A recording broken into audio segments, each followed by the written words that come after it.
What is up, sweeties, and welcome back to another episode of the Sugar Side Podcast. I'm Tre, and that man faking a smile across from me is my best friend, Garrett. Garrett, love the haircut.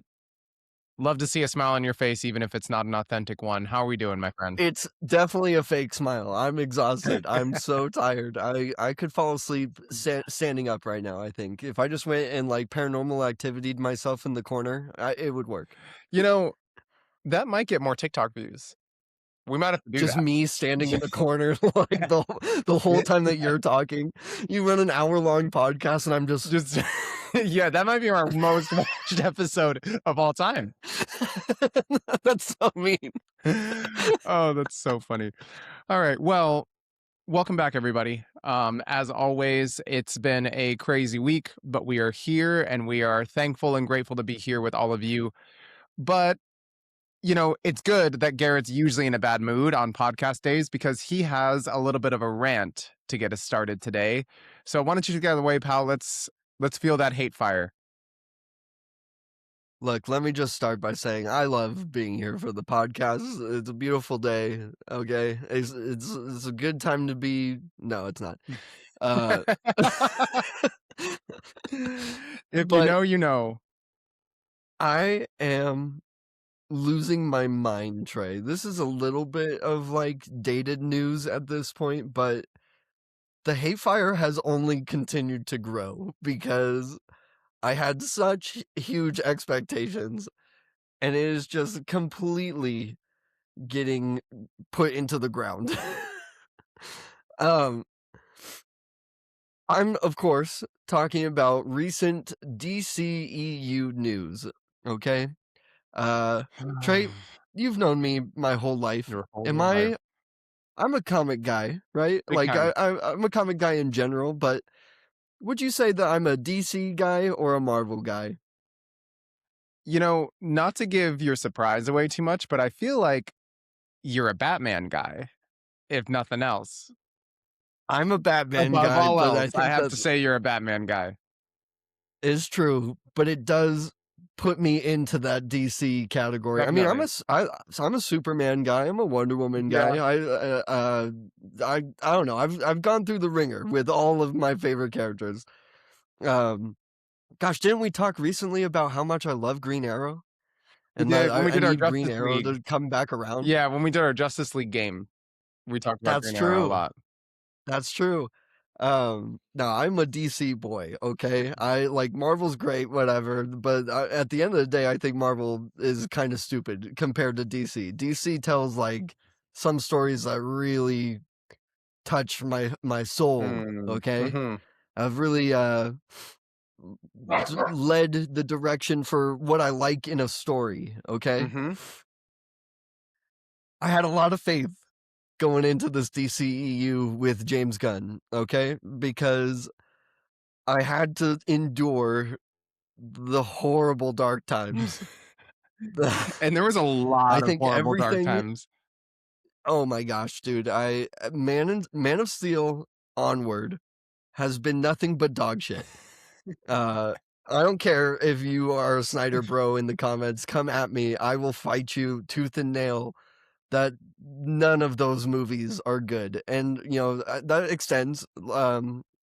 Actually, there are a few in there that are okay. I like the Shazam movie. I hate the sequel.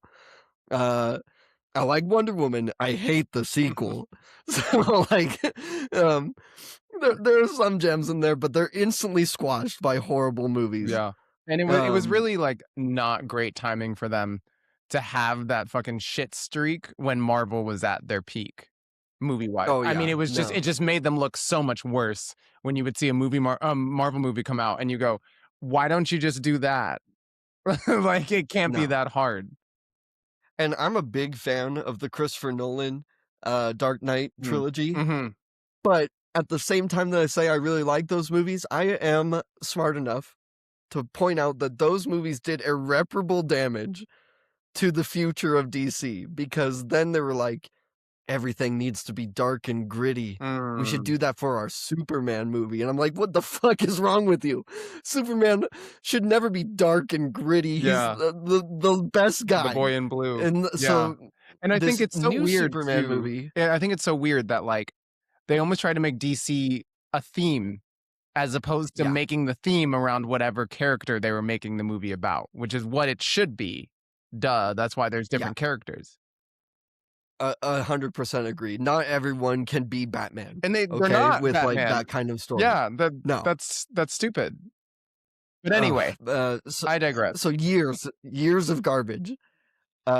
James Gunn, who has directed some of the better superhero movies, in my opinion. Me and Dan just talked about our top 5 Marvel movies, and we were both surprised that both of us put Guardians of the Galaxy 3 in our top 5. Wow. Uh, and that's James Gunn, baby. He knows what he's doing.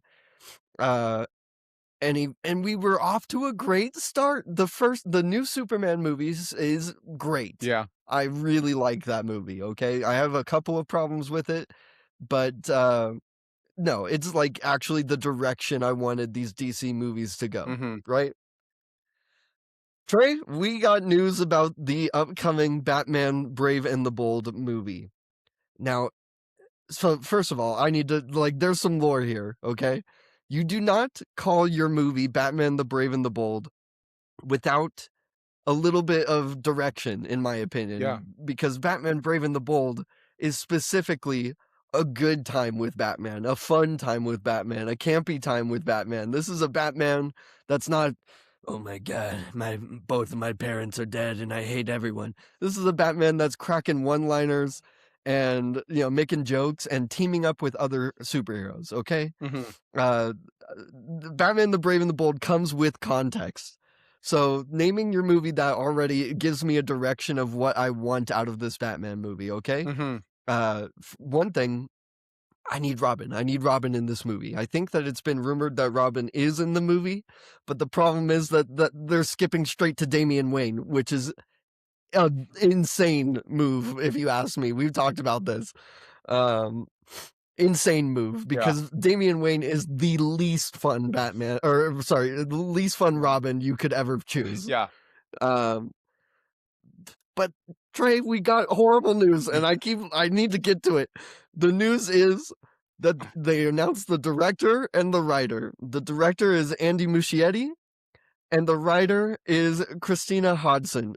Both of these terrorists are responsible for The Flash. I know. I'm sorry. I will be referring to them that way. These monsters are responsible for the Flash movie, which is easily one of the worst superhero movies, one of the worst movies I've ever seen in my life. It took me 3 days to get through it because I kept having to stop and be like, "What the fuck?" and walk away. And then I came back and I would watch the rest in like another 30 minutes. I'd be like, "Oh my god, can't possibly get worse." And then I come back and oh my the ending is horrific. This is Oh. one of the worst endings to a superhero movie I've ever seen in my life. Disrespectful, horribly disrespectful. They bring back CGI versions of Christopher Reeve's Superman, and like it is like I cannot believe that you are digging up the corpses of real superheroes and putting them in this Frankenstein jack shit movie. I hate it. Wow. Wow. I Put that in a quote I somewhere. don't think that I could get more heated about how much I despise Ugh. the Flash movie. And this is what really makes it bad for me, that this is true, that these people are now in Batman and the Brave and the Bold. Batman is in the Flash movie. Yeah. Michael Keaton Batman is in the Flash movie, and they do him so dirty, dude. So dirty. If they're treating Batman like that in their Flash movie, how are they going to treat him in the Batman movie? Right. That's insane to me. These people do not know what they're doing. I need them. James Gunn, what was the point? What was the point of What was starting the over? point? What was the Yeah. point of starting over the DCEU if you're going to bring in the same crackpots that sunk the ship in the first place? And, going back to your point about context of Batman Brave and the Bold, that feels like a James Gunn movie, right? The It way it should be a he no-brainer! it should be a no-brainer. It's I mean, we talked about because they announced Brave and the Bold months ago, pretty shortly Oh, yeah. after Long Superman time. came out. And you and I talked about Uh-huh. how excited we were to see what James Gunn did with Batman the Brave and the Bold, being the type of director that he is. It seemed like it was a natural progression into this new era of the DCEU. It just seems like a really weird choice to me. Now, question for you: have they picked who's playing Batman in this movie? I don't think that's been announced yet, and, I don't know, that's gonna be an interesting conversation when that comes up too, because if they choose someone who is like, I don't know, some like Jacob Elordi type Yeah, who's more of the brooding kind of guy, I'm right. gonna be like, you have already missed the mark so big on this. Like, you cannot, I don't think that you can go into a Batman the Brave and the Bold movie and get the same um opening monologue from the Batman, because the Robert Pattinson Batman, Mhm. because it's like, it's October 31st, the streets are full of crime and I hate it here. Like, you can't do that in Batman the Brave and the Bold. Yeah. My opinion is that that should be like little stories, kind of like they did with Superman, where Batman is like constantly teaming up with other superheroes to get the world building going. Mm, Because that's what they did in Superman. The right. Green Lantern's there, Hawk Girl's there, Mr. Terrific is there. He was great. I loved Mr. Terrific in that movie. Um, so I think you should be doing something similar with Batman the Brave and the Bold, and it should be a fun Batman, I think. Yeah, Maybe not Adam West level of goofy, campy 1960s, whatever, but more fun for but sure. not The Dark Knight Um, and not Robert no, Pattinson. not the Dark Knight. And it's like, No, not the we Pattinson. mentioned this recently too. If you're gonna pick a specific comic book story to do, just do that. Like, it hasn't come out yet. We're kind of just talking out of our ass at this point. I mean, we have reason to do so, but it's like, don't choose something specific if you're not gonna do that thing and make it that thing. Because, like you said, the I title alone gives it a direction. And it's like, if you're Yes. gonna do that, that's great. Don't fuck it up, though. But Just but on top of that, if James Gunn, if you don't wanna direct this movie, fine. Okay, I understand, like, maybe you're trying to take on more of that Kevin Feige producer role and just kind of, like, have a heavy hand in what's being made. mhm, Don't give it to these fucking losers yeah, that, like, cannot write or direct a movie to save their life. The Flash is one of my favorite superheroes of all time. And that movie was horrific, horrific. It was one of the worst things I'd ever seen. Why are we giving them another chance?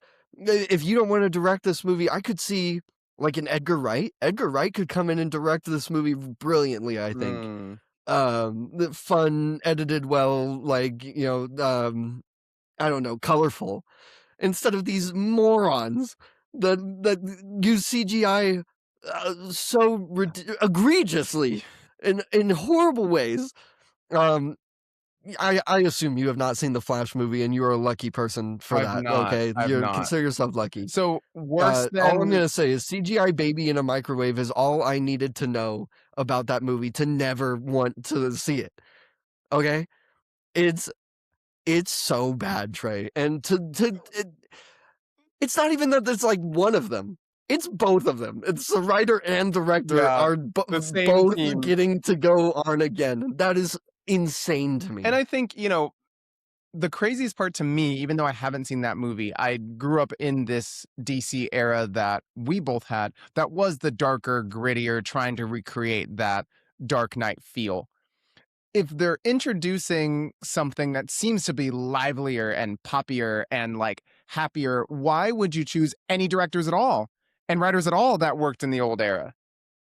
Like Yeah, that no, seems weird yeah. too, even though these two people No, specifically imagine fucked bringing me up. Zack Snyder back now. It's been Yeah. so long, and they're like, "Hey, you know what? We need Zack Snyder back." That would be insane. Yeah. It's like, But why? it's like, this is vomit inducing for me. Okay, I want to puke just knowing that this is the case, especially for my boy. Yeah. Batman, you Yeah. don't do this to You don't do this Batman. to If Batman, this dude. movie comes out and is bad, I don't know what to believe anymore. So, ladies and gentlemen, with that said, let us know down in the comments what you think about this announcement and whether you're looking forward to this movie or not. We're definitely going to be covering it. I feel like with this new era of the DCEU, we're going to cover a lot of these movies just because it's a new era and it'll be something fun to look forward to. But I really hope they don't mess it up. We'll have to see. You're either going to see us look really happy or really upset, and I'm kind of excited for either one. There are some checkpoints along the way that are going to, like, influence how I feel about the direction of the DCEU because, I think the Lanterns show is gonna be coming out, before Batman Brave and the Bold, and if that show sucks, that's gonna really hurt. Yeah. That is gonna really hurt because you're introducing not just, 1 Lantern, you're introducing 2. We're gonna be getting Hal Jordan and Jon Stewart Wow. in the Lantern show, and Jon Stewart is, like, one of the GOATs, so if you fuck that up, then, we are really taking a step back from the great start that you had. You had such a great start with Superman, guys. Why why? I don't know, man. I'm bleeding, like, knowing that this is on the horizon. Are you kidding me? This Oh, better be a joke. This better be some sort of April Fool's prank that 1 they're months like, early. it's January, but April Fool's." Like, I need to know. Oh, that's so funny, man. Well, like I said, we'll look forward to it. We'll keep you guys posted on it. Let us know what you think about this announcement. You know what Garrett thinks about this announcement. And I'm hopefully, so mad. hopefully they don't mess it up. Anyway, we're going to pass the sugar for the first time. Garrett can talk about this all day, and we got to get moving. Yeah, I really could. I mentioned last week that I was going to watch the Grammys this past weekend. A big reason for that is that Mr. Justin Bieber himself was announced as a performer 2 days before. I think that they did that purposefully because afterwards he was the most Googled artist after the Grammys, and his Oh, performance was the most Googled one to rewatch. So they knew what they were doing. He hasn't been around in a long time. I'm not going to say a lot about the Grammys. To be honest, a lot of the winners I had heard, but not well. Um, Justin Bieber was up for 4 Grammys. He didn't win any of them. I feel like there were conversations that he could have won, but one of which Bad Bunny won Album of the Year. Okay, he's the Super Bowl performer this year. Fine. He can have that. Lady Gaga won Pop Album of the Year. Fine. It's mayhem. It's Gaga. Whatever. She wore a lampshade on stage. It was kind of scary. It looked like an eye. Um, you should look it up. It looks like an eyeball. Lola I Young did not won. watch the Grammys. That's fine. You didn't really miss much. Lola Young won Best R&B Performance of the Year, and she sings that song "Messy" that was really big on TikTok. Fine, you can have that. That's cool. I'm trying to think. He lost one more category. Anyway, his performance really good, really really Yeah. good. And his album cover on this new project he came out with called Swag that you listened to 6 of those songs from was him standing in Okay. in what seems like his bedroom or his kid's room, shirtless, holding his baby over his head, and you just see like the legs of the baby. So this man came out in gray, silver, shiny sleep shorts, shirtless with socks on, as if he's in his bedroom, a guitar, a repeater pedal, and a drum machine, and that's it. And he walks up, starts the song, sings, and walks off. And it was really heartfelt. He sang Yukon, which you also listened to. It was the one with his voice pitched up. So he Oh, yeah. slowed the tempo down, didn't have voice modulators on. So it was the first time we heard him sing it in his natural voice. And it was such a cool dichotomy to the rest of the performances. Like Sabrina Carpenter had a whole airplane on stage. Tyler the Creator ran Yeah. himself over, like blew up a building. And then for him to have like a single spotlight on him and he's half naked on stage. The whole time I was like, dude, to have the confidence to do that in front of the Grammys and get like a standing ovation, it was really cool to see. He seemed really comfortable up there. And funny enough, afterwards, I saw an interview with the stage production staff that said that everybody had 90 minutes to prepare for their performance at the Grammys. He took 7 of them, looks at the sound Yeah. director and goes, "Sounds good?" And they were like, "Yeah, it sounds great if you're happy with it." And he goes, "Cool, see you Sunday." And he walks off and just comes back. Like the whole thing was so nonchalant, and it really gave this new era of his career of like, I make independent money now and no one owns my music anymore. So I'm not gonna dance and jump over hoops for y'all anymore. If you're gonna get me in the No, Grammys to yeah, I perform, think, just from what you said, I have a respect for that whole performance, it sounds like, because to your point, right, like, all those people that are bringing airplanes on or explosions or all that stuff, you're kind of a clown, yeah, if you ask me. yeah, and there's So a certain level of that that's like classic Grammys, classic MTV awards, like mhm, the campy, over the top, like laying on the floor like you passed out. Like there's a certain level of that that's like classic and nostalgic. And like I love that and I expect that from something like the Grammys. But to have the exact opposite from one of, if not the biggest star in the world, especially in his first return since like at least 2020, if not like 2018, 2019. It's been a long time since he's done a live performance. So you'd think that he would want to do this like big comeback. And instead, he's just like, nah, man, like I'm just going to sing this song because this is what I do. And it's just going to be me and my voice and my guitar. And like, love it or hate it, this is what we're doing.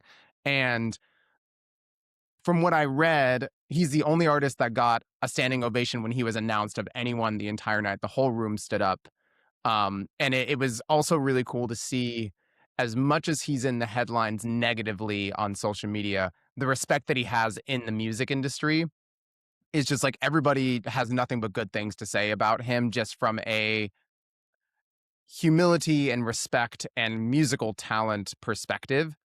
That I thought it was just like a really cool, like, this is me and this is me now. And I'm not going to go over the top because I don't have to. And I don't have anyone in my ear telling me that I have to. And I thought that was really cool to watch, and it was yeah, good. Um, Otherwise, like I said, the winners were who you'd kind of expect them to be. No real big surprises. There was no real big upsets. Bad Bunny took one, Kendrick Lamar took one, Billie Eilish took one, just like everyone that you kind of hear about all the time. Um, yeah, but performances were good. I liked Tyler the Creator's performance. I liked Justin Bieber's performance. I liked Cat's Eye's performance. Shout out to K-pop fans. They did a good job. And overall, it was a fun time. It nice, made me excited for the Oscars in a couple months too, yeah, and to do either a live watch or a review of that. I think that's going to be really cool. So shout out to Justin Bieber. I will see you at Coachella, my friend, and I'm excited for it. Okay. that's rad. Okay. So, Hey, wait, oh wait, what's up? briefly, I got a little preliminary Oscar review of one of the movies that is on Oh, our that's list to right. watch, which is, my little sister went to go see Hamnet, Hmm. and she left me a voicemail. Should I just play the I voicemail? think you Because should it was just play pretty the funny. voicemail. Yeah. I think I should just play the voicemail, okay, it's 21 seconds. This was the voicemail that was left to me. Are you ready? I'm ready. Garrett, whatever you do, don't go see Hamnet. You will kill yourself. And also, Jack will never know a moment of peace if you go see it.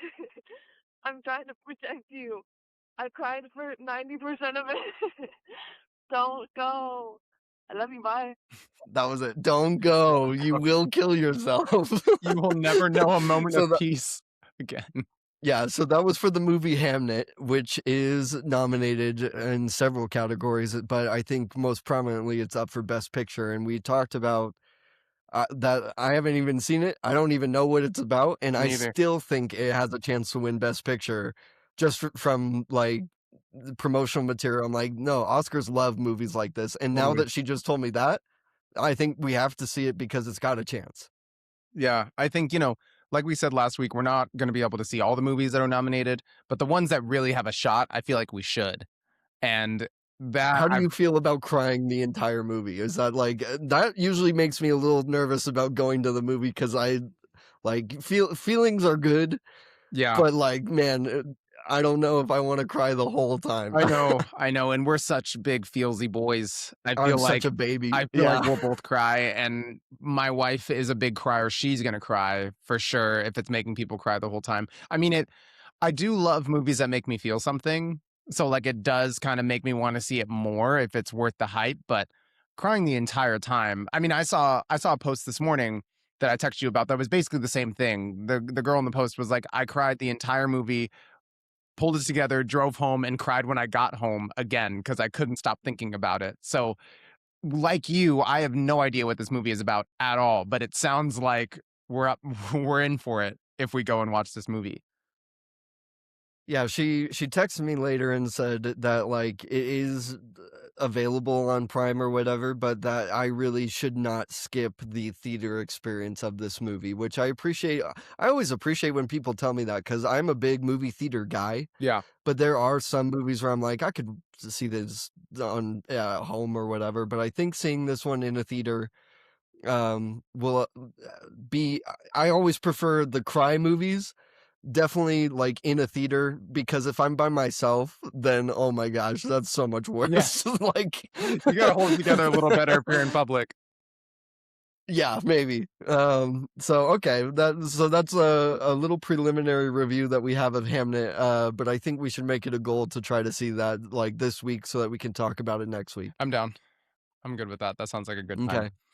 The Let's pass the Let's sugar, do it. baby, and let's get into our Studio Ghibli series. Last week we talked about My Neighbor Totoro, and today we are continuing with Kiki's Delivery Service. Trey, have you seen Kiki's before this? I've seen very small bits and pieces, and I knew who the character was. I recognized her, but I hadn't Okay, watched it for the entire plot, and I definitely hadn't seen it all the way okay, through. So it was basically my first time. gotcha. Um, I think this movie's fantastic. I own it Yeah, on DVD. Jack has seen it a couple of times and he likes it. He likes most of these Studio Ghibli movies, honestly, because understandable. who wouldn't? Yeah. From birth, you are gonna like this movie. Um, what are your initial thoughts? You know, I thought it was really good. I really enjoyed it. Uh-huh. And it was one of those movies that seems to be what he was transitioning to in some ways with My Neighbor Totoro. Because we talked about like the big adventure in your face, like edge of your seat movies with Castle in the Sky specifically.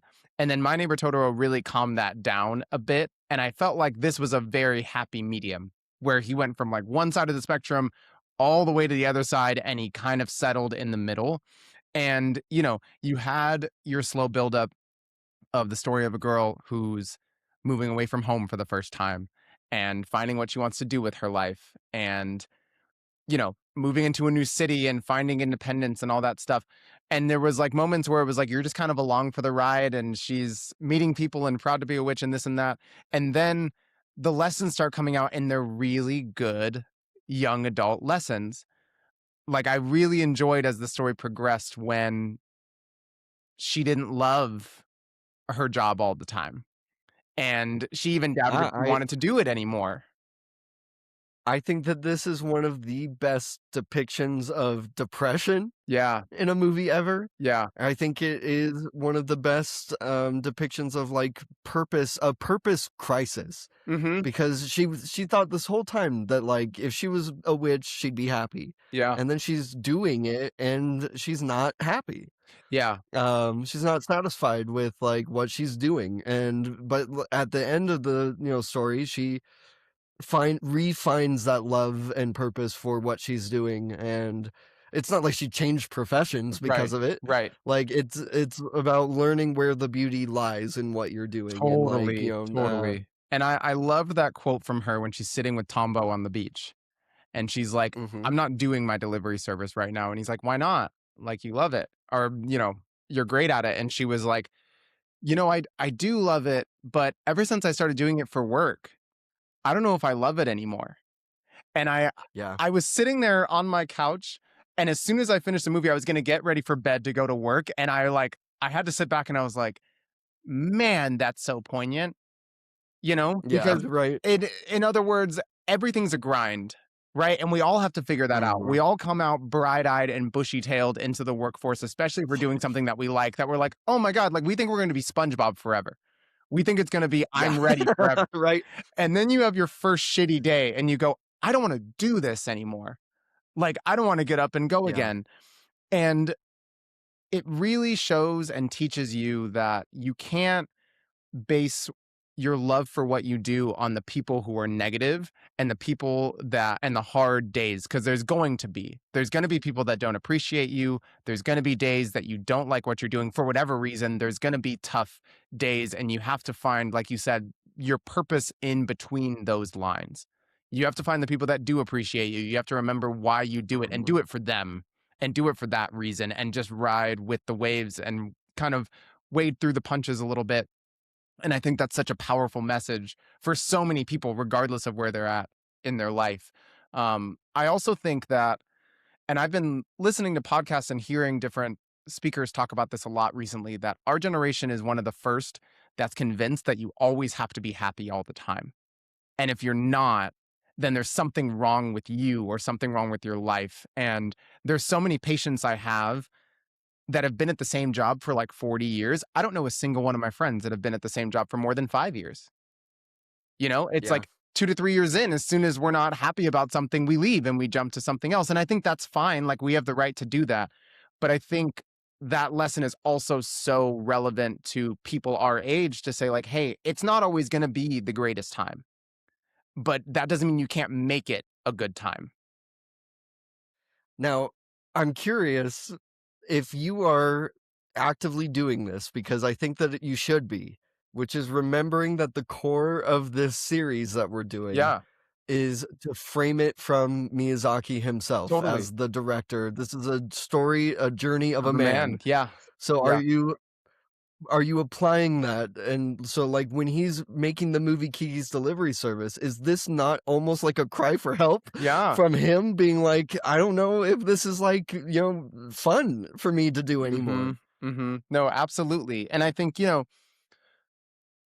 it's one of those things where like you wonder what his hard days looked like, right? Like, is it a Mhm. deadlines thing? Does someone not like his ideas sometimes? Like, what is it that makes it so challenging outside of the actual fact of like writing and directing movies? That's already hard enough. It's like we get these amazing movies that everybody loves. I'm sure they loved them back then, they love them now.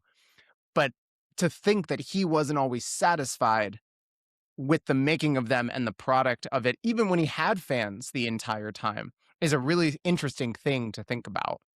Because from the Well, outside he is a perspective, notorious perfectionist, yeah, like hardcore. He's strict with his staff. Like, there's a lot of like people that have been like, it's not fun to work for him. I bet. And that's because he puts so much weight on his own shoulders for what he expects his final product to look like, Mhm. or to be like, whatever, that, um, that I think it's a lot of um, difficulties, like making it make the job he's making his own job hard on himself and others by being that way. Totally. And I think, I can only imagine the pressure you'd put on yourself if your movies are so good from the jump, right? Like Oh, yeah. sound direction, color saturation, animation, storyline, everything is so good. Everyone has only good things to talk about it. And I have to keep doing that. I have to keep Is executing it not insane again. that he did? He did. Like, Absolutely. he And did. and I think, I'm sure that a project like this was a great way to express where he was at. But I'm also sure it's a way that he worked through that to be able to continue this excellence time after time, and he nailed it every time. Like it's almost like an artist writing a depressing album, right? It's like they just have to get it out and Yeah. like live it and experience it and just like put it somewhere. And then it's like, okay, let's pull it together. Let's make this movie. This is what we do. And I think I'm sure through the making of this movie, he found his own purpose again of why he's doing it in the first place. And part of that obviously was to tell his own story and to put other people into Yeah. his story, which I think is really, really cool. I liked this movie a lot. And I thought it didn't need a ton of adventure to make it really good, but those elements were in there. That last sequence of Tombo on the blimp and her having to figure out how to Mhm. fly again to save him, like that scene was really anxiety ridden. Like you know how it was gonna I end, love that but I ending. loved that ending. It was really cool. Yeah, when she grabs the, like, sweeper broom, like, it's Mhm. not a flying broom, it's like a piece of shit broom, Right. and she grabs it and she's like, "Fly," and it's so good. Yeah, Uh, it's so, so good. I liked it a lot. I have a question for you. Do you Sure. think at the end, um, Gigi comes onto her shoulder and he meows, and she gives, like, a little smile. Do you think that she can hear him again? I think so. I mean, we obviously couldn't understand him, but I felt like him coming to find her was that first sign that Uh, she had her powers again and he could sense where she was. And then for him to yeah, meow and her to kind of acknowledge him, I absolutely think that he could hear her again, which is also a really cool ending of like, she got it. She found it. yeah, And mhm. no, I thought it was a really cool ending. I liked when the guy that she took the broom from sees her on TV and he's like, "That's my broom, you know." That's my Yeah, broom! yeah. Yeah. She took my broom, the I'm TV's famous! in yeah. Um, yeah, I think that this is definitely, like you said, a good mix of both because this is definitely a vibes movie, like Mhm. the way that Totoro was, where like the music, the atmosphere, the environment that they're in is like so cozy, like the whole Yeah, time. yeah, But then the theme is definitely in that more adult direction of like a lesson to be learned kind of thing. totally. Where Totoro did and didn't have that for us, you know. But but this I agree with you that this is like a step in that direction. Um, and you know, we definitely get darker as the movies go. Mhm. But this is a fun time. It's a Yeah, fun time that still is able to tackle like the hard times. totally. And, you know, something that can be a simple story of just keep going and find the bright spots, and if you love it and you know you love it, just keep doing it, and you'll get through the hard times, and the good times make it worth it. I think it was also really cool that they set it up to end with the whole town watching her and cheering her on because of the welcome she got when she got to town. And it was like they hadn't seen Yeah, a witch in so long that they were all like, "Ugh, like who is this girl flying around on the broom?" And then she gets to be the hero in the end was like a really cool kind of like yeah. bow at the top. No, I think winning over the town was really awesome. Like it's just a good little icing on the cake. Like you know that that wasn't her goal. It wasn't her goal to win over the town and be a hero. Yeah. Um, her goal really was just to like find her purpose again, and that happens. And she like is loved by everyone by the end of it. So it's a really happy ending. You Yeah. know, like it. I think it wouldn't have changed that much for me if she had saved the day and everyone went back to just being like, whatever, Yeah. like No, you know, totally. Totally. yeah. But it was really It cool. still accomplishes that goal for us. So, Trey, I am sorry that we have to make today's episode a short one. We didn't have a game for you today, audience. I apologize for that. I have to take Jack to his hand specialist to make sure that his fingers are doing okay. Yeah. So it was a quick episode today, but I'm glad that we were able to do it. I got to yell a little bit. I'm always happy to yell. Absolutely. Um, and Trey, I think we need to learn from Kiki's that you know, me and you have had these conversations for years and years, and we turned it into this podcast, and that we just don't lose our passion on what we're talking about and our fun. Like, you know, I'm looking forward to just always having these fun conversations with you. I feel the same way. And I think, you know, it's a reminder every time we do this and we're not in the mood and we're upset about whatever that we get to do this and it's fun and it's a new purpose for us. And I think that's really cool. So thanks, Kiki. We'll keep that in mind. We Thank you, appreciate you. Kiki. All right, my friend, you want to Well, take us I'm out? gonna take us out. Uh, Ladies and gentlemen, sweeties, thank you for joining us on the Sugar Side podcast today. What is next week's episode? I don't why know. why do I always forget what comes up Is it next? Porco Rosso Let or is me it look. Pano? Oh, Ponyo's way later. Porco Rosso. Is it Porco It Rosso? is. You found it? Yeah, it's Porco Rosso and then Princess Mononoke will be the one after. So Porco Rosso it is. Excellent. I am so excited for you to watch Porco Rosso. I didn't put Kiki's on the ranking. Where would I Oh, put that's it? right. Yeah. Where would you put it? I was bold and I put Castle in the Sky in my 5th slot so that it would stay in my top 5. So I think I'm gonna play it safe and I'm gonna put Kiki's at the number 6 spot. Okay. But it has potential, I think, to maybe move into that top 5. I really like Kiki's Delivery Service. I think it really speaks to a lot of different levels of things that are important. I could totally see that. But Yeah. I'm looking forward to you watching Porco Rosso. Yeah. This is one that I feel like nobody gives the credit that it deserves. It's the same Castle in the Sky experience that I'm like hyping it up, and I'm like, you're gonna like this one, I think.